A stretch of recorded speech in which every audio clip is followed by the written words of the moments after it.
আসসালামু আলাইকুম। একটা কথা বলি ফেসবুকের সবার উদ্দেশ্যে, যে এখন সবার আইডির অবস্থায় কিন্তু খুব খারাপ। আর্নিং প্রায় জিরো, এঙ্গেজমেন্টও লাল বাতি জ্বলে গেছে, ফলোয়ারও তো লাল বাতির মধ্যেই আছে, সব কিছুই লাল বাতি। তো এর মধ্যেও যাদের আইডিগুলো ভালো আছে, সেই আইডিগুলো ভালো থাকার পিছনে তাদের অনেক পরিশ্রম আছে।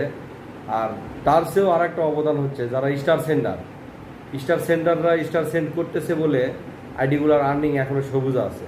তো আল্লাহর রহমতে আমি স্টার সেন্ডারদের প্রতি জানাই ভালোবাসা ও তাদের প্রতি কৃতজ্ঞতা প্রকাশ করি, কারণ তারা স্টার সেন্ড আমাকে ঠিকমতো করতেছে জন্য আমার পেজটা কিন্তু এখনও সব কিছু সবুজ আছে। আর সেই সাথে আমার ফেসবুকের মানে পেজে যারা লাইক কমেন্ট বেশি করে করতেছেন তাদের প্রতিও জানাই আন্তরিকতা ও ভালোবাসা, কারণ আপনারা আমাকে ভালোবাসা দিচ্ছেন বলেই আমি আগাতে পারতেছি বা আমার পেজের গ্রো বাড়তেছে। তো আপনাদের প্রতি কৃতজ্ঞতার আমার শেষ নাই, আপনারা পাশে থাকবেন এই বলে আমি আমার কথা শেষ করতেছি। আর আমিও চেষ্টা করবো আপনাদের পাশে থাকা, ইনশাল্লাহ। আল্লাহ হাফেজ।